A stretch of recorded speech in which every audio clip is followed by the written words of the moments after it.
Okay, children, continuing ahead with chapter 6, exercise 6.4. We are on question number 5th. Now, question number 5th will look familiar to you for the simple reason question number 5th you have already done in 9th class.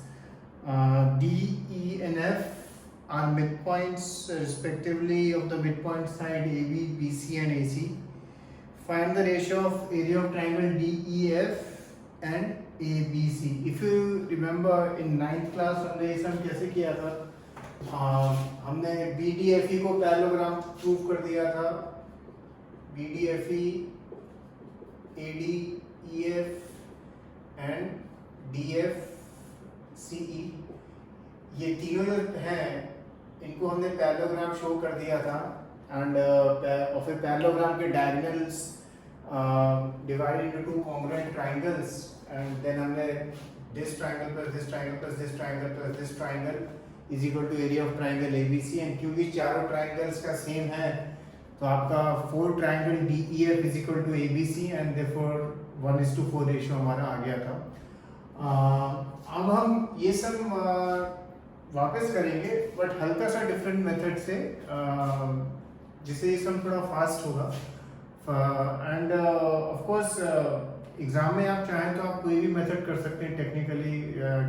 Teacher can not cut marks for that कि अगर आपने 9th के method से भी किया but 9th का method आप देखेंगे थोड़ा सा लंबा है एज कंपेयर टू जो 10th का मेथड है. अब हम थ्योरम जो हमने अभी सीखी है थ्योरम 6.6 इसका हम यूज करेंगे.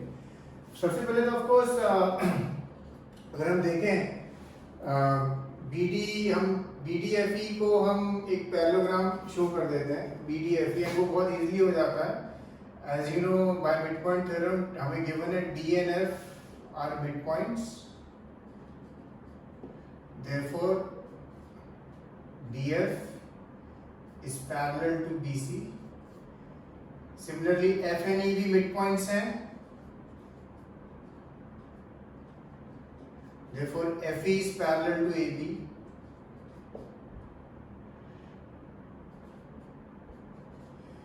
FE is parallel to AB, DF is parallel to BC. That means DF is parallel to BE as well as FE is parallel to BD. Therefore, BDFE is a parallelogram. अब parallelogram की एक property होती है वो reason लेते हैं ना midpoint theorem. Parallelogram की प्रॉपर्टी होती है that its opposite angles are equal. यानी अगर हम देखें एंगल 1 और एंगल 2 अगर हम triangle EFD and triangle ABC में हम काम कर रहे हैं triangle EFD and triangle ABC में एंगल 1 एंड एंगल 2 इक्वल है क्योंकि opposite angles of a parallelogram. And similarly angle 3 और एंगल 4 भी इक्वल है क्योंकि ADFE भी हम सिमिलरली पैरेललोग्राम प्रूव कर सकते हैं opposite angles of a parallelogram. और अगर ये दो एंगल इक्वल हैं तो हम triangle EFD and triangle ABC को हम क्या बोल सकते हैं they are similar by AA similarity. और अगर ये ट्राइंगल सिमिलर हैं then area of EFD upon area of ABC is equal to the ratio of their corresponding sides. और इसमें हम लेते हैं फिलहाल EF अपॉन AB का स्क्वायर. और अगर आप देखें हमें मालूम है EF and AB EF upon AB का रेशियो क्या है 1:4 1/2 एंड 1/2 को अगर हम स्क्वायर करते हैं तो क्या आ जाता है 1:4. तो ये सब हमने mix of 9th and 10th करके यूज किया. 9th क्लास का हमने दो चीजें यूज करी कि हमने जब BDFE एंड ADFE को पैरेललोग्राम शो किया बाय मिडपॉइंट थ्योरम एंड उसके बाद हमने 10th का यूज किया कि हमने AA सिमिलरिटी से दोनों ट्राइंगल को सिमिलर शो किए एंड सिमिलर शो करने के बाद we can write the in similar triangles by theorem 6.6 it is equal to the ratio of their corresponding sides. The corresponding side EF upon AB लिखा हमने and EF upon AB as you know ratio कितना होगा 1/2 point theorem से मिलता है ये ratio, and then इसका answer आ जाता है 1:4. ओके, और सेकंड मेथड क्या है इस सम को करने का, वो भी मैं आपको बता देता हूँ. Technically you can do by any method. Second method में आप DFCE को भी पैरेललोग्राम शो कर दो. तो अब ये तीनों पैरेललोग्राम है, देयरफॉर एरिया DBE, ऐसे पैरेललोग्राम के डायगोनल इसको इक्वल भाग में डिवाइड करता है. So area DBE is equal to area DEF. Similarly DFC में भी area FCC is equal to area DEF. Similarly AFD में भी area DAF is equal to DEF. तो बेसिकली क्या कंक्लूड होता है, चारों ट्रायंगल का एरिया इक्वल है, चारों ट्रायंगल का एरिया इक्वल है. एंड फिर आप बस ये first triangle plus second triangle plus third triangle plus fourth triangle area अगर हम देखें is equal to area of triangle ABC. और इस चारों में से अगर हमें जैसे DEF का नाम चाहिए तो चारों की जगह DEF DEF DEF DEF लिख देना. तो यहाँ 4DEF आ जाएगा, 4DEF DEF आ जाएगा, एंड देन आप लिख सकते हो. ओके, रेशियो आपका फिर आ जाएगा. और but preferably I would prefer कि आप 10th वाला मेथड करें. ओके, सो अभी नोटबुक्स में तो आप 10th वाला मेथड लिखना, सो दैट 9th वाला मेथड तो है ही ऑलरेडी आपके पास, तो ये 10th का मेथड भी आपके पास आ जाएगा. Okay, now we are on the last two questions. First is question 6. Prove that the ratio of areas of two similar triangles is equal to the square of the ratio of the corresponding medians. ये आपको given है triangle ABC similar to PQR, ये आपको given है. और हमको prove करना है कि इनके ratio of their areas, area ABC upon area PQR is equal to the square of the corresponding median. ये आपको प्रूव करना है किसी तरह.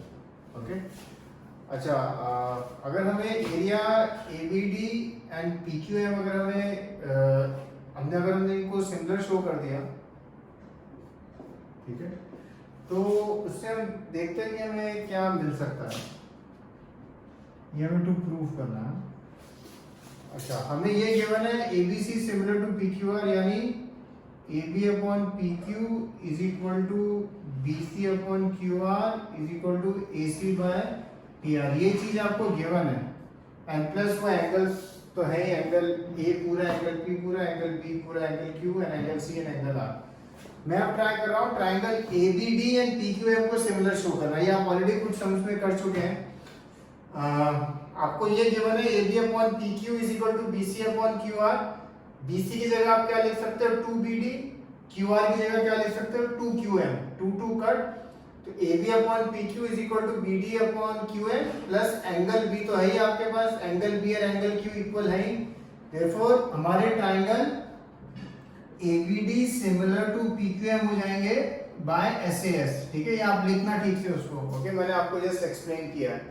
ABD एंड PQM हो जाएंगे सिमिलर बाय SAS. अब अगर ये सिमिलर हो गए, that means AB upon PQ is equal to BD upon QM is equal to AD by PM. अब हमें ये चीज प्रूव करनी है.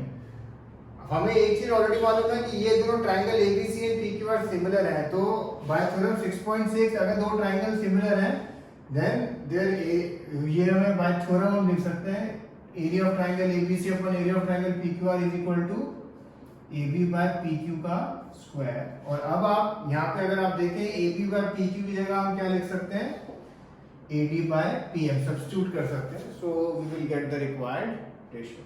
Okay, so this was question number 6. question number 7,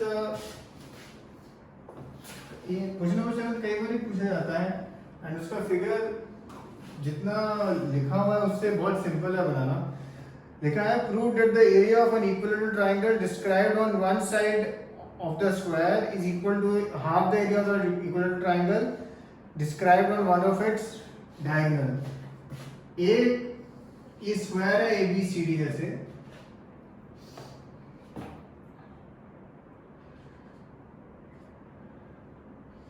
एक इक्विलेटरल ट्रायंगल ऐसे बना है, described on one of the diagonals, ठीक है, ए बी सी डी, और एक ऐसे बना है, सपोज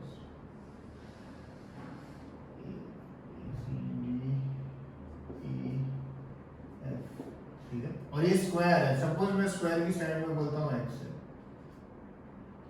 ठीक है, D E B B F C, ये क्या है, इक्विलेटरल ट्राइंगल्स, ठीक है, and A B C D square है, ठीक है, और हमें प्रूव करना है क्या था, prove the area of triangle on one side of the square is equal to half the area on the diagonal. हमें ये प्रूव करना है कि एरिया, जैसे suppose BCF upon area BDE is equal to 1/2, ये आपको रेशियो 1/2 प्रूव करना है। सबसे पहले जितने भी इक्विलेटरल ट्रायंगल होते हैं वो क्या होते हैं, सिमिलर। जितने भी इक्विलेटरल ट्रायंगल होते हैं वो सिमिलर होते हैं, क्योंकि we can write it as a statement only, आपको कुछ प्रूव करने की जरूरत नहीं है। उससे पहले हम एक चीज देखना चाहेंगे, सपोज BCX है, ठीक है, तो ये BD कितना होगा। अब आप यहाँ पे पाइथागोरस थ्योरम लगाना, ठीक है, x square plus x square is equal to BD square, ठीक है, ये 9th में आपने इस तरह के बहुत सम किए हैं, x square plus x square is equal to BD square, 2x square is equal to BD square, इसका रूट होगा तो रूट 2x, BD आपका आ जाएगा रूट 2x। अब इसके बाद आप लिखेंगे triangle BCF similar to triangle BDE as both are equilateral triangles, और उसके बाद हम थ्योरम 6.6 लगाएंगे कि area BCF upon area BDE is equal to ratio of their corresponding sides, BC by BD का स्क्वायर। BC की जगह आप x लिखेंगे, BD की जगह आप लिखेंगे रूट 2x, इसका जब स्क्वायर करेंगे ऑटोमेटिक सम हो जाएगा। यहाँ पे एक चीज बहुत ध्यान रखिए, you have to keep one thing in mind, कि यहाँ मैंने जो नेमिंग इस तरह से करी है कि BC एंड BD रेशो में आए, ठीक है, BC और BD रेशो में आए, क्योंकि BC की वैल्यू मुझे मालूम है जो मैं सब्स्टिट्यूट करना चाहता हूँ, एंड BD की वैल्यू भी मुझे मालूम है जो मैं सब्स्टिट्यूट करना चाहता हूँ, तो उसी तरह से वो रेशो लिखना है। Okay, this is question number 7।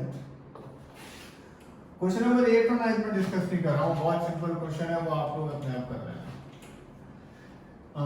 इस चैप्टर की एक बहुत यूनिक चीज है, और वो ये है कि अब जो लास्ट एक्सरसाइज बची है, exercise 6.5, except for the initial 2-3 questions, बाकी सारी exercise is based on Pythagoras theorem only, मतलब उसका 10th से दूर दूर तक कुछ लेना देना नहीं है। जनरली क्या होता है चैप्टर्स में, जैसे जैसे एक्सरसाइज के आगे जाते जाते थोड़ा कॉम्प्लिकेशन बढ़ते जाता है, but here in chapter 6 exercise 6.5 almost 90 to 95% is only based on Pythagoras theorem, but शुरू के क्वेश्चंस हैं 2-3 जो उस पे बेस्ड नहीं है। एनीवे 8th और 9th आप लोग अपने आप करेंगे। अब मैं ये सब लिख रहा हूँ, हल्का सा एक्सप्लेन कर रहा हूँ, ये सब टेक्स्ट बुक में नहीं है तो उसमें देखना होगा। ये सब बहुत बारी पूछा जाता है, बहुत मतलब बहुत बारी, ये भी एक ऑलमोस्ट गारंटेड सम, ये जो मतलब आपके स्कूल के एग्जाम्स एंड ऑल दैट में पूछा जाता है, तो इसलिए क्योंकि ये सब टेक्स्ट बुक में नहीं है तो मैं चाहता हूँ एक बार आप ये सब अपने आप ट्राई करें। मैं आपको पूरा डेटा दे देता हूँ क्या है। गिवन है आपको XY is parallel to AC, ये गिवन है आपको। फिर गिवन है XY divides triangle ABC into 2 equal part. जो XY है ये ऐसे डिवाइड करता है ट्रायंगल ABC को कि ये पार्ट और ये पार्ट, ये दोनों पार्ट इक्वल है। ये पार्ट जो एक क्वाड्रिलेटरल टाइप का है क्वाड्रिलेटरल, और एक ही जो ट्रायंगल है ये दोनों का एरिया इक्वल है। सो बेसिकली आपको वो दे रहा है एरिया से XBY अपॉन एरिया ABC का रेशो बेसिकली 1:2 दे रहा है, ठीक है। ये ट्रायंगल का रेशो आपको 1:2 वो दे रहा है। अब प्रूफ क्या करना है इसमें, या निकालना क्या है, आपको निकालना है find ratio of AX by AB. Find ratio which is AX by AB. क्योंकि ये सब टेक्स्ट बुक में नहीं है, ये जो रेशियो जो है ये मैं आपको लिख देता हूं